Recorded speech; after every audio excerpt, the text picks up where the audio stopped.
ماشاءاللہ کھانا بہت اچھا بنایا، بہت عمدہ، بہت لذیذ، اللہ برکت کرے، خیر کرے۔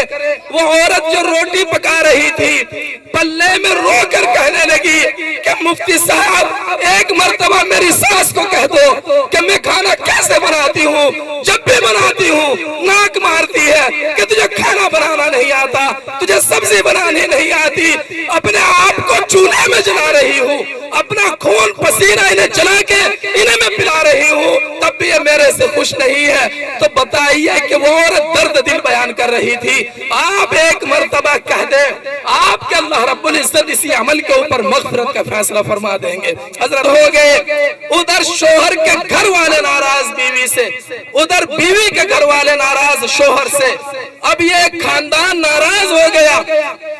اب جب یہ لڑائی اور آگے بڑھتی ہے تو اب یہ لڑائی دو خاندانوں کی نہیں بلکہ دو گاؤں کی ہو گئی۔ اب یہ دبیڑی کی اور جولا کی ہو گئی، دبیڑی کی بھمباڑا کی ہو گئی، کیونکہ وہ لڑکی کی شادی سادی ہونی چاہیے۔ کتنی شادی سامنے جو بیٹھے ہیں شاید بغیر شادی شدہ، اور جو اسٹیج پر ہے تو لگتا ہے کہ اکثر شادی شدہ۔ پہلے آپ مخاطب، بعد میں یہ مخاطب انشاءاللہ۔ حضرت سہل بن سعد رضی اللہ تعالیٰ عنہ فرماتے ہیں کہ جناب نبی کریم علیہ السلام کے پاس ایک عورت آئی اور اس نے کہا یا رسول اللہ میرا شوہر بھی جنگ میں شہید ہو گیا، میرے بچے یتیم ہو گئے، کوئی اب سہارا نہیں، میں نے اپنے آپ کو آپ کے حوالے کر دیا، آپ جو چاہے کریں۔ محمد الرسول اللہ خاموش ہو گئے۔ وہاں ایک صحابی موجود تھے حضرت سہل بن سعد رضی اللہ تعالیٰ عنہ، وہ کہنے لگے اے اللہ کے رسول میں بھی ہجرت کر کے آیا ہوں، میری بیوی میرے بچے وہ بھی مکے میں رہ گئے، میں تنہا ہوں، روٹی بنانے والا کوئی نہیں، کپڑے دھلنے والا کوئی نہیں، کوئی جیون ساتھی نہیں، آپ میرا نکاح اس سے کر دیجئے۔ محمد الرسول اللہ نے فرمایا اے سہل جاؤ کچھ مہر کے لیے تو لے کے آ جاؤ۔ حضرت سہل بن سعد رضی اللہ عنہ گئے لیکن کچھ بھی پاس میں نہیں، گھوم کے سارے محلے میں واپس آ گئے، کہا اے اللہ کے رسول نہ میرے پاس تھا نہ مجھے کسی نے دیا، میں اجنبی آدمی ہوں، مجھے کوئی ابھی جانتا نہیں۔ آپ نے فرمایا کہ کوئی لوہے کی انگوٹھی ہی لے کے آ جاؤ تاکہ مہر میں دے دیں، کچھ تو لے کے آ جاؤ۔ اب وہ بیچارے پھر محلے میں گئے، جوانوں سے، دوستوں سے، بوڑھوں سے، لوگوں سے انگوٹھی کو مانگا، لیکن وہ اجنبی آدمی تھے، کسی نے نہ دی، انکار کر دیا۔ خالی ہاتھ پھر واپس آئے، کہا اے اللہ کے رسول مجھے تو کسی نے انگوٹھی بھی نہیں دی، میرے پاس میں ایک صرف یہ چادر ہے جو میرے بدن پر ہے، میں اسے آدھی کاٹ لوں، آدھی اپنے پاس رکھ لوں اور آدھی میں مہر میں اس عورت کو دے دوں تاکہ نکاح ہو جائے۔ آپ نے فرمایا کہ اگر یہ چادر تم نے انہیں دے دی تو تم خالی ہاتھ رہ جاؤ گے، اگر تمہارے پاس تو یہ عورت خالی ہاتھ، کچھ بھی نہیں ہے، کچھ تو کر لو۔ کہا اے اللہ کے رسول کوئی کچھ دیتا ہی نہیں، سب مکے میں چھوڑ آیا، پاس بھی نہیں، لہٰذا وہ وہاں سے چل پڑے، پیچھے مڑ کے دیکھ رہے تھے، اللہ کے رسول بھی ان کے چہرے کو دیکھ رہے تھے۔ آپ نے ان صحابی رسول کو بلایا اور فرمایا کہ اے سہل اگرچہ تمہارے پاس کچھ نہیں ہے لیکن جو تم نے سیکھا ہے، قرآن کریم کی جو آیتیں تم نے سیکھی ہے، جو سورتیں تم نے میرے پاس پڑھی ہے، وہی اس عورت کو سکھا دینا، یہی تمہارا مہر ہے، یہ عورت تمہارے لیے حلال ہو جائے گی۔ بتائیے نوجوانوں کیا اس نکاح میں کوئی پیسہ خرچ ہوا؟ اجی کچھ ہوا کہ نہیں ہوا؟ کچھ بھی خرچ نہیں ہوا۔ تو آج سے عہد کرے ہر ایک جوان، چاہے پولیس کی بھرتی مار رہا ہو، چاہے نوکری پہ چلا گیا ہو، چاہے زمین یا کسان ہو، بزنس مین ہو، کہ انشاءاللہ جہیز نہ لوں گا، اپنی جوانی کی گاڑی کمائی، اپنے گٹوں کی کمائی میں حلال رزق اپنی بیوی کو کھلاؤں گا، میں کسی کے ٹکڑوں پہ نہ پلوں گا، محمد الرسول اللہ کی سنت کو زندہ کروں گا۔ اس لیے یہ عہد کرے، تیار ہے سب انشاءاللہ اس کے لیے؟ اللہ تعالیٰ آپ کی عمر میں برکت عطا فرمائے، نیک صالح بیوی عطا فرمائے، خوبصورت اور خوبصورت عطا فرمائے۔ وقت بہت مختصر، ایک دو بات میں اس پیج کے حوالے سے کہہ کر اپنی بات کو ختم کروں گا کہ شادی تو ہو جاتی ہے، چاہے پیسوں کے ذریعے ہو جائے یا چاہے وہ غربت میں ہو جائے، شادی کے بعد اصل ہے نباہ۔ آج جوان وہ گھر کے ماحول کو نہیں نبھا رہے ہیں، 6 مہینے کے بعد طلاق یا آپس میں لڑائی جھگڑے، ایک کمو ادھر ایک کمو ادھر۔ سنو رسول اللہ کی حدیث کیا ہے، محمد الرسول اللہ فرماتے ہیں کہ شام میں یہ شیطان سمندر کے اوپر اپنا عرش یا اپنا فرش بچھاتا ہے، چیلے چپٹے اس کے پاس جمع ہوتے ہیں، یہ کارگزاری لیتا ہے کہ یہ بتاؤ کہ آج تم نے کیا کیا۔ ایک شیطان کھڑا ہوتا ہے، کہتا ہے کہ حضور میں نے تو آج فلاں سے نماز چھڑوا دی۔ کہا بھائی کام تو ٹھیک کیا پر اتنا اچھا نہیں کیا کہ سہرا تیرے سر پہ باندھا جائے۔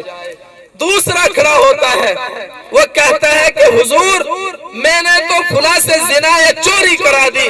کہ ہاں ٹھیک کیا لیکن اتنا نہیں کہ تیرے سر کے اوپر تاج رکھا جائے۔ لاسٹ میں اخیر میں ایک شیطان کھڑا ہوتا ہے، وہ کہتا ہے کہ حضور میں نے تو یہ کیا کہ میاں بیوی میں لڑائی بجوا دی۔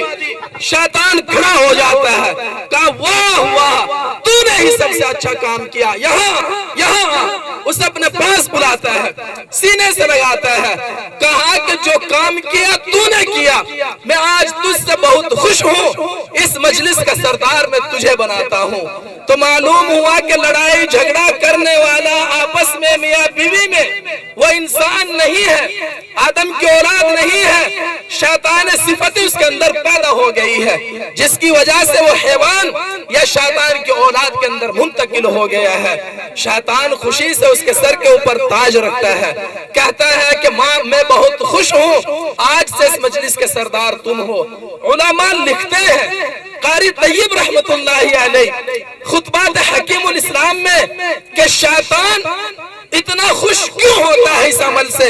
حالانکہ نماز کا چھوڑنا بہت بڑا گناہ، چوری کرنا بہت بڑا گناہ، زنا کرنا بہت بڑا گناہ، آپس میں مار دھاڑ لوٹ کھسوٹ بہت بڑا گناہ، لیکن شیطان ان سے خوش نہیں۔ میاں بیوی کا چھوٹا سا عمل لڑنے کا اس سے بہت خوش ہو جاتا ہے۔ آخر وجہ اس کی کیا ہے؟ لکھا ہے علماء کرام نے کہ اس کی وجہ یہ ہے کہ یہ لڑائی دو کی نہیں ہے بلکہ یہ لڑائی 100 آدمیوں کی لڑائی ہے۔ ادھر شوہر ناراض، ادھر بیوی ناراض، جب شوہر اور بیوی ناراض ہو گئے، ادھر شوہر کے گھر والے ناراض بیوی سے، ادھر بیوی کے گھر والے ناراض شوہر سے، اب یہ ایک خاندان ناراض ہو گیا۔ اب جب یہ لڑائی اور آگے بڑھتی ہے تو اب یہ لڑائی دو خاندانوں کی نہیں بلکہ 2 گاؤں کی ہو گئی۔ اب یہ دبیڑی کی اور جولا کی ہو گئی، دبیڑی کے بھمباڑا کی ہو گئی، کیونکہ وہ لڑکی کی طرف آپ لڑکے کی طرف ہے، لیکن یہ لڑائی اور آگے بڑھے گی تو یہ لڑائی اب زیرو میں ہو گئی۔ آپ اندازہ کیجئے میرے جوانوں کہ اگر ہندوستان کا بادشاہ ہو، ملکہ وہ دوسرے ملک کی ہو، اگر آپس میں لڑائی ہو جائے، یہ لڑائی 2 آدمیوں کی نہیں ہے بلکہ لڑائی 100 آدمیوں کی بھی نہیں بلکہ 2 ملکوں کی لڑائی ہے۔ آپس میں یہ بات کہاں تک پہنچے گی؟ جب لڑائی ہوگی 2 ملکوں میں، نماز بھی چھوٹے گی، گناہ بھی ہوگا، چوری بھی ہوگی، چگلی بھی ہوگی، زنا بھی ہوگی، لوٹ مار بھی ہوگی، قتل و غارت گری سب کچھ ہوگا۔ اس لیے شیطان میاں بیوی کی لڑائی سے بہت خوش ہوتا ہے، اللہ ناراض ہوتے ہیں۔ سنو رسول اللہ کا فرمان کیا ہے، کچھ دنیا میں جینا سیکھو۔ ہماری عورت بیچاری وہ اپنے گھر جا کے بتلاتی ہے، شراب پی کے پڑ جاتا ہے، نشہ کر کے پڑ جاتا ہے، دوسروں سے بکواس کرتا ہے، مجھے ٹائم نہیں دیتا. اس نے تمہارے لیے اپنے خاندان کو چھوڑا, اپنے باپ کی محبت کو چھوڑا, اپنی ماں کی محبت کو چھوڑا. آپ ہی اگر اس کے نہ ہوئے تو بتائیے کہ کائنات میں کون اس کا رہے گا؟ آپ اسے لات مار رہے ہیں, آپ اسے دھمکا رہے ہیں کہ کپڑے ٹھیک نہیں کیے, بچوں کی ڈریس صحیح نہیں کی, آپ نے گھر میں جھاڑو نہیں لگائی. محمد رسول اللہ آپ کے اس طرز عمل سے خوش نہیں ہے. دنیا کے انسان خوش ہو سکتے ہیں, شیطان لعین مردود خوش ہو سکتے ہیں, میرا اور آپ کا نبی اس عمل سے خوش نہیں ہو سکتا. ہمارے نبی کا تو عمل یہ ہے کہ ایک صحابی آتے ہیں, کہتے ہیں اللہ کے رسول میں نے کئی مرتبہ اپنی اہلیہ سے کہا کہ یہ کر لو وہ کر لو, اس نے کان پہ کو اتار دیا, بس مجھے غصہ آیا, میں نے گھوسا مارا, اب وہ بھاگی بھاگی کرنے لگی. وہ خوشی سے کہہ رہے ہیں رسول اللہ کے چہرہ انور رسول اللہ کا غصے سے سرخ ہو رہا ہے. آپ نے فرمایا کہ اے صحابی رسول, اے میرے دوست, کانچ کی شیشیوں کو توڑ دینا یہ کوئی بہادری نہیں ہے. کانچ کی شیشی اگر کسی جگہ رکھ دی جائے, پھونک مار دی جائے تو وہ ٹوٹ جائے گی, ریزہ ریزہ ہو جائے گی. ٹھیک اسی طرح عورت کا دل ہے, کانچ کی طرح ہے. آپ نے کہا کہ نمک تیز, اس کے دل ٹوٹ جائے گا. میں علماء کی مجلس میں بیٹھا ہوں, خدا کی قسم اب سے 2 سال پہلے جماعت والوں کے ایک آدمی نے دعوت کی, میری بھی دعوت کر دی. اب میں کھانا کھانے لگ گیا, بس وہ عورت کھانا بنا رہی تھی.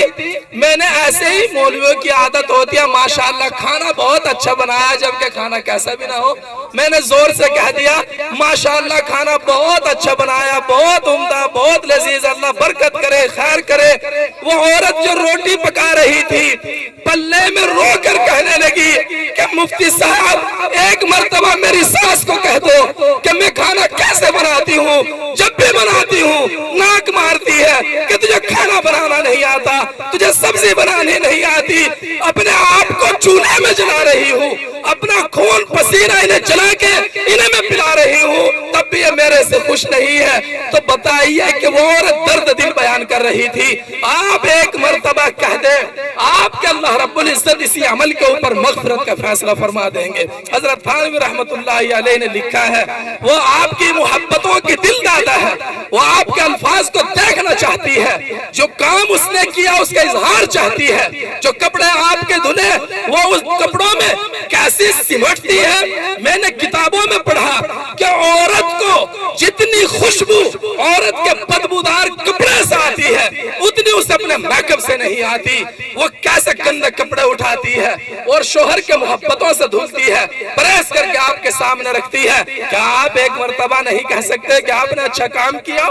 دوستوں کی تعریف کر رہے ہیں, کبڈی کھیل کر وہاں آپ تالی یہاں بجا رہے ہیں ریبن کاٹ کر, ایک مرتبہ تالی اپنے بیوی کے کام پہ تو بجائیے, اگلی مرتبہ اگر کام صحیح نہ ہوا تو مجھے بتائیے. تو میرے بزرگوں, محمد الرسول اللہ نے فرمایا کانچ کی شیشیوں کو توڑ دینا بہادری نہیں ہے. اے صحابی وقت, میں تو جب مانتا کہ تیرا یہ تھپڑ کسی پہلوان کو پڑتا, وہ تجھے مارتا, تو سے مارتا, میں تو تیری بہادری وہاں دیکھتا. عورتوں کے اوپر ہاتھ اٹھانا کوئی بہادری نہیں ہے. سن, عورت مجھے بھی ہے, میرا گھر میں رویہ یہ ہے کہ جب میں گھر میں جاتا ہوں تو میں اپنی بیوی کے ساتھ دوڑ بھی رہا ہوں. دیکھیں آپ محمد الرسول اللہ دوڑ لگا رہے ہیں. میں ایک برتن میں کھانا بھی کھا لیتا ہوں, میں گھر میں جھاڑو بھی لگا لیتا ہوں.